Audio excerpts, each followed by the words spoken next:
आप सभी ने देखा ही होगा आजकल गोल्ड में आपने देखा होगा 20 पिप्स या 30 पिप्स के एसएल नहीं बन रहे हैं, कम से कम 50 या 60 पिप्स के एसएल बन रहे हैं।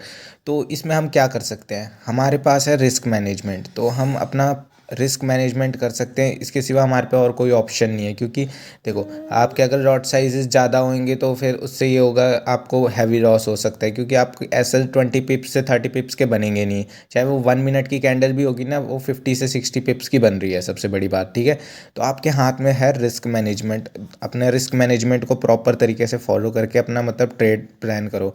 क्योंकि देखो, अगर आपका स्टॉप लॉस ज़्यादा होगा तो साफ सी बात है आपका प्रॉफिट मतलब कम ही हो जाएगा, क्योंकि गोल्ड ओवरऑल दिन में मैं बताता हूँ मैक्सिमम 500 से 600 पिप का मूव देता है। कभी कभार होता है कि अगर कुछ वॉलीटिलिटी हाई वगैरह होती है तब दे देता है 1000 पिप्स वगैरह का, वरना तो मैक्सिमम वो 500 से 600 के बीच में ही रहता है। तो अगर तुम्हारा मान के चलो 60-70 पिप का तो ऐसा ही बन रहा है, तुम कितनी देर होल्ड करोगे ट्रेड को। सबसे मेन तो ये भी डिपेंड करता है ना, आप होल्ड कितनी देर करते हो। तो इसलिए आपके हाथ में रिस्क मैनेजमेंट है, तो हो सके तो जितना लॉट साइज हो सके हिसाब से, अपने हिसाब से मैनेज करके लो कि तुम्हारे को ज़्यादा लॉस वगैरह ना हो। और प्रॉफिट भी मतलब उसी हिसाब से ही होगा, क्योंकि आपके हाथ में जब रिस्क मैनेजमेंट है तो प्रॉफिट भी उसी हिसाब से अच्छे से होगा।